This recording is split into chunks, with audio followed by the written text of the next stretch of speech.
हर सुबह उगता सूरज हमसे कुछ नहीं कहता, फिर भी उसकी रोशनी सब कुछ बदल देती है।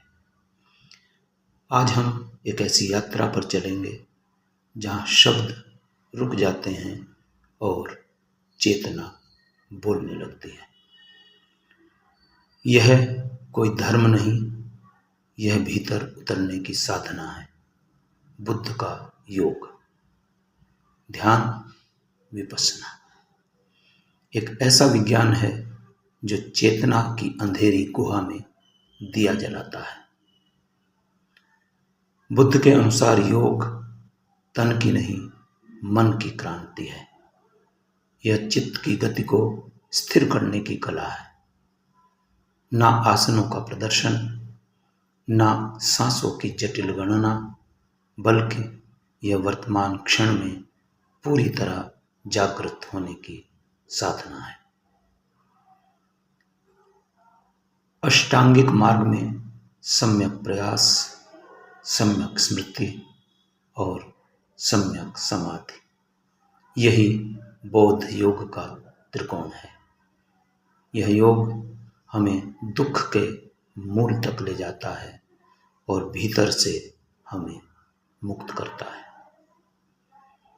बुद्ध के ध्यान का प्रारंभ है आनापानसति, श्वास के आने जाने को देखना, बस देखना, न बिना रोके न पकड़े, केवल साक्षी बन जाना। शमथ यानी चित्त को स्थिर करना, विपश्यना यानी सत्य को देखना जैसा वह है। यह ध्यान कोई कल्पना नहीं, यह चेतना की प्रयोगशाला है।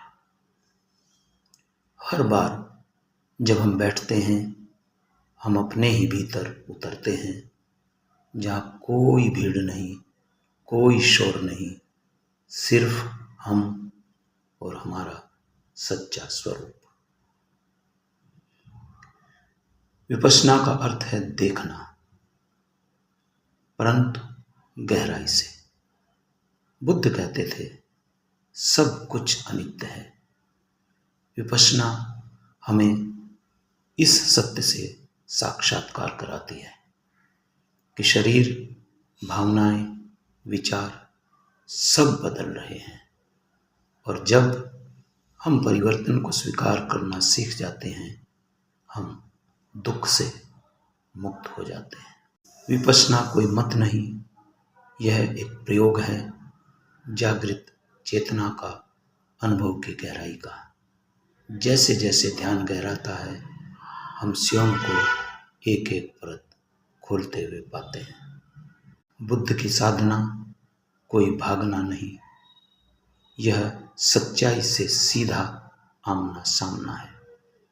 3 स्तंभ, शील यानी संयम, समाधि यानी मन की स्थिरता, प्रज्ञा यानी सत्य का प्रत्यक्ष अनुभव।